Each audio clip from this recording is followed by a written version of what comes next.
안녕하세요. 2023년 개묘년 토끼해가 밝았습니다. 먼저 제 방송을 시청해주시는 이제 구독자 여러분, 그 다음에 시청자 여러분, 새해 복 많이 받으시길 바라겠습니다. 네, 2022년 하면 이제 저는 떠오르는 단어가 두 가지가 있는데요. 금리 인상, 거래 절벽입니다.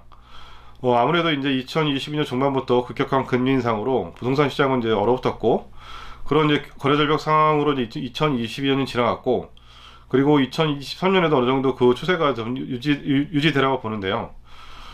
그럼에도 불구하고 이제 2022년보다는 2023년에는 부동산 매수를 할 수 있는 그런 조건이 좀 더 좋아졌다고 좀 봅니다. 그래서 그 이후로는 먼저 이제 금리가 더 이상 오르지 않을 거라는 기대감이 있고, 두 번째로는 가격이 많이 내려갔습니다. 부가인 2구역, 3구역만 보더라도 2021년 9월 정도에 이제 고점 대비로 보면 프리미엄이 마이너스 40% 정도 좀 빠졌고, 주변 아파트들도 마이너스 25에서 30% 정도 이제 빠졌습니다. 그래서 내가 이제 굳이 대출을 안 받거나 또는 일부만 받더라도 좀 매수를 할 수 있는 그 가격대들이 형성이 되고 있고요.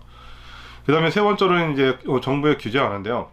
2022년도에도 취득세 중과 완화 등의 규제가 나왔는데, 이런 부동산 경착륙 우려가 좀 2023년에도 이어진다면 정부가 보다 강력한 이제 규제 완화에 나설 수 거라고 좀 예상이 됩니다. 그렇게 된다면 이제 아무래도 다주택자 중심으로 이제 매수해 나왔을 수 있는 가능성이 좀 있고요. 그래서 이제 이런 세 가지가 작년보다는 좀 더 매수를 할 수 있는 기회를 좀 확대할 수 있다, 이렇게 좀 보고 있습니다. 그렇다고 하더라도 이제 바닥을 찍더라도 이 가격이 뭐 갑자기 또 상승하는 V자의 형태로는 가지는 않을 거라고 보고, 당분간은 L자형 형태로 이제 가격대가 이제 유지가 될 거라고 보는데요. 그 이유는 이제 금리 인상으로 인한 경기 침체 우려 때문이 아닌가 좀 싶은데요. 아무래도 이제 경기 침체가 된다면 이제 구매력이 떨어질 거고, 그렇게 된다면 이제 부동산 시장에도 영향을 미칠 거기 때문에 2023년도에 이제 이런 경기 침체가 어느 정도 깊이까지 갈지, 이게 이제 중요한 변수라고 좀 생각이 듭니다. 그래서 올해에는 이 부분에 대해서 좀 집중해서 봐야 되지 않을까, 그런 생각을 해봅니다.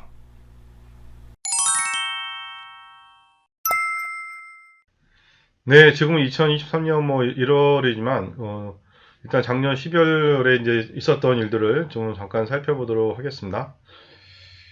먼저 12월 9일에는 이제 부가인 2구역 이제 조합원 분양시효 결과가 발표가 되었고요. 그래서 34평을 받을 수 있는 커트라인이 뭐 1억 2천이다, 1억 5천이다, 이런 얘기가 있습니다.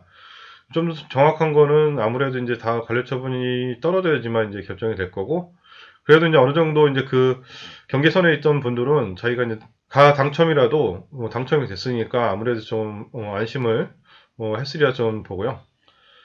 그 다음에 12월 14일에는 이제 정부가 취득세 중과 해제 검토를 하겠다고 이제 발표를 했고, 그래서 이제 21일에는 취득세 중과 해제 등 부동산 세금 또는 대출 규제 완화에 대한 12일 부동산 그 대책을 발표를 했습니다. 그리고 이제 2023년에도 이제 부동산 경착륙이 불안이 계속이 된다면 이보다 더 강력한 대책이 나오리라고 이제 많은 전문가들도 예상을 하고 있는 것 같습니다.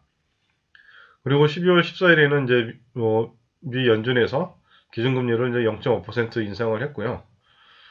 2023년에는 이전과 같은 그런 급격한 금리 인상은 좀 없으리라고 좀 예상을 해봅니다. 그리고 2023년이 밝았으니까 이제 부가연 2구역, 3구역 중심으로 1년 동안의 주요 일정들을 보겠는데요. 먼저 부가연 2구역 같은 경우는 3월에 이제 관리처분 계획 총회가 예정되어 있고요.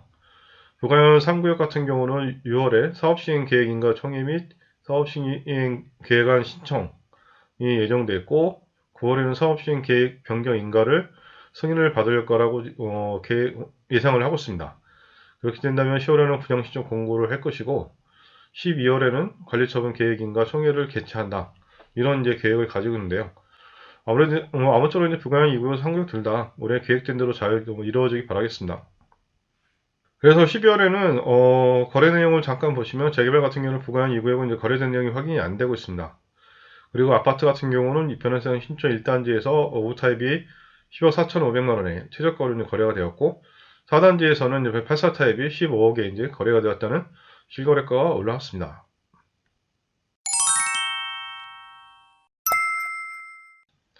네, 재개발 쪽 이제 상세 거래 내용을 좀 보시겠는데요. 부가현 2구역 그리고 부가현 3구역은 10월에는 이제 거래된 내용 확인이 안 되고 있는데, 일단 부가현 2구역은 지금 가격대를 말씀을 드리면 84타입 받을 수 있는 최저가로는 프리미엄 6억 7천에, 그 다음에 이제 초토 8억짜리 매물이 이제 최저가로 나와 있고요. 부가현 3구역 같은 경우는 역시 이제 84타입 받을 수 있는 매물 기준으로는 프리미엄 뭐 5억 4천, 그 다음에 초기 투자 5억 중반, 이런 매물들이 나와 있습니다. 아파트 실거래가를 살펴보겠는데요. 어쨌든 12월에는 몇 건이 이제 거래가 되었습니다. 보시면 이제 이편에서 신촌 1단지에서 59.85제곱미터가 이제 11월 26일에 7층이 이제 10억 4,500에 거래되었던 실거래가 올라왔는데, 2021년 9월, 그때 이제 고점 대비로 보면은 한 30% 정도 빠진 가격으로 거래가 되었고, 두 번째는 84.89제곱미터가 12월 3일에 19층이 15억에 이제 거래가 되었는데요. 마찬가지로 고점 대비 마이너스 20% 정도 이제 빠진 가격으로 거래가 됐습니다. 그리고 59.97, 3단지에서 59.97제곱미터가 12월 14일에 16층이 11억 7천에 이제 거래가 되었습니다. 마찬가지로 이제 고점 대비 마이너스 22% 정도 빠진 가격으로 거래가 되었습니다.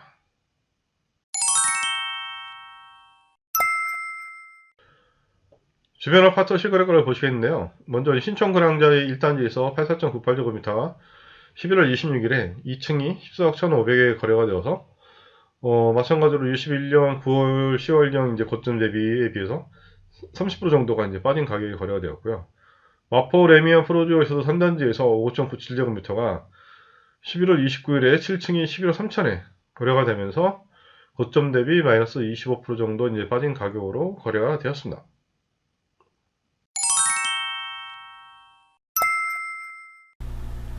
네, 이상으로 2022년 12월 보관 뉴타운 먼스 리포트를 좀 마치도록 하겠고요. 시청해주셔서 감사하고, 저는 또 다음에 더 좋은 소식 가지고 만나뵙도록 하겠습니다. 감사합니다.